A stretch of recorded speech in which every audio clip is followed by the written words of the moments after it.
All right, topic of the day is hitting a jump for the first time. I haven't told Daniel yet, but I'm so confused.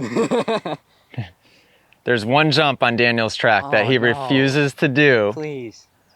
And I was just watching him ride, talking to Cam and saying how good he looks. And the fact that he's not doing this jump is unacceptable. So we're doing it. The big booter? Yep.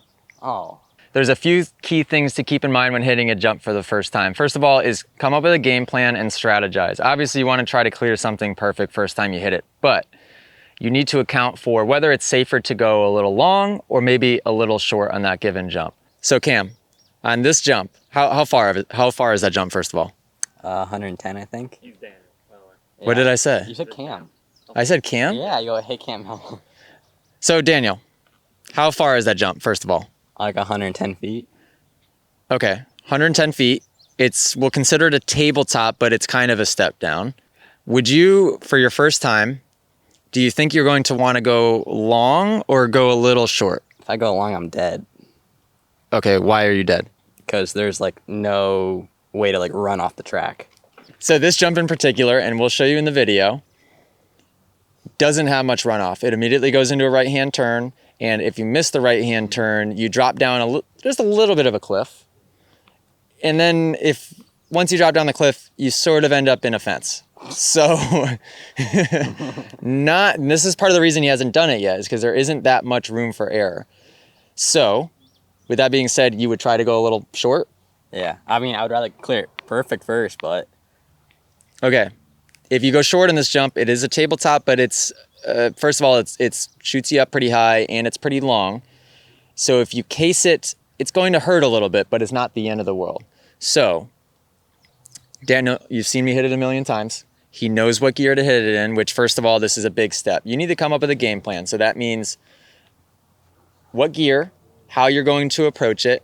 If you want to go a little long or a little short, of course, try to clear it perfect first time if you can, but just account for that. And then also a game plan if you do mistime it. Account for what's after it, account for where your runoff would be if you did need to kind of dodge off the track or something like that.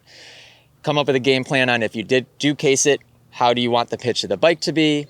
All of these things, and stick to it. If you abort mission on the game plan, that is the only time that it gets super dangerous. So what gear are you hitting that in? 7th gear tap. 7th gear tap. 7th gear tap. Yeah. Okay, what gear? Third. Third gear. Third gear on his 250F.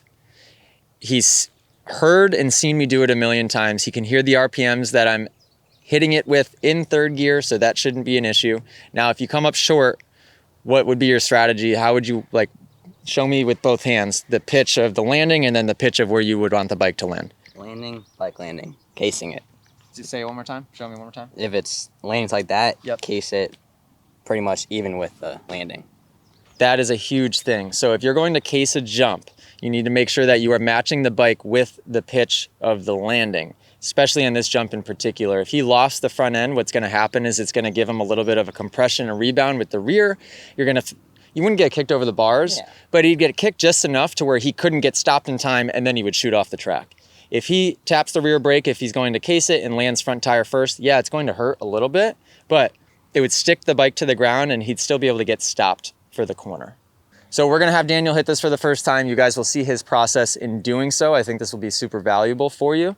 Don't ever ride over your head. I would never tell him to hit a jump if I didn't think he was 100% capable. It's just coming up with a game plan and executing.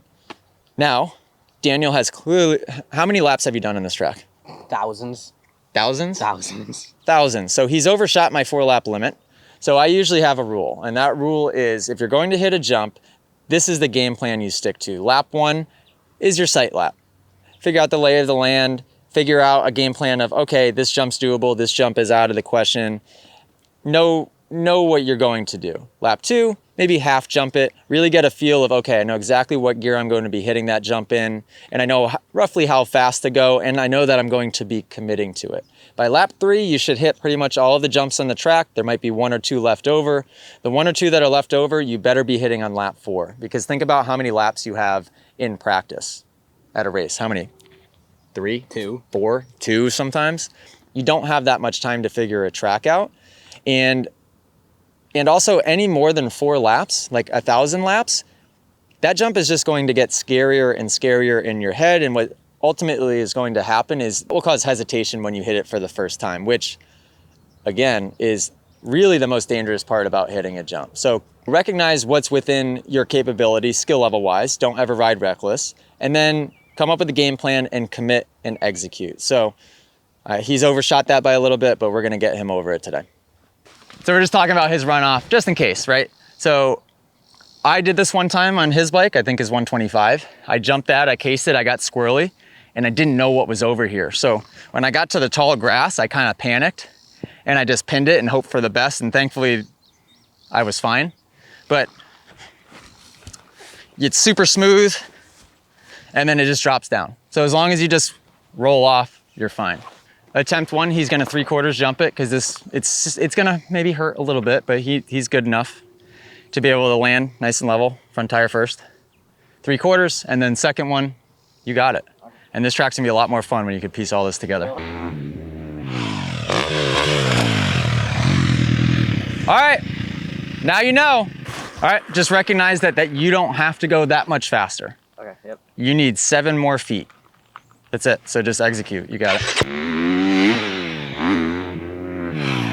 Yeah! Yeah! Perfect, go do it again. When you hit a jump for the first time, make sure that you do it 2, 3, 4 times back to back if you have the opportunity. Don't just do one and done. You wanna get a good feel for it and just build a little more confidence. That was perfect for first try.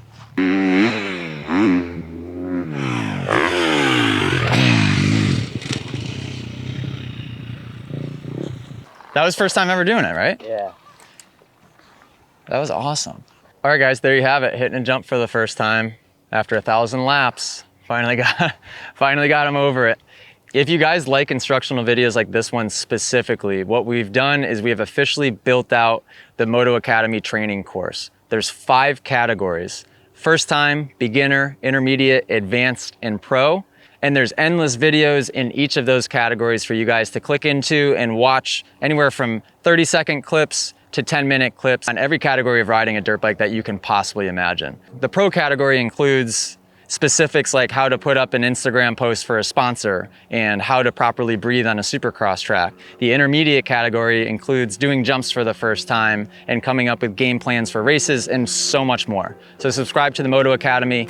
Link is below. It's only $15 a month, and the value and what you'll learn on there is endless. Thanks, guys.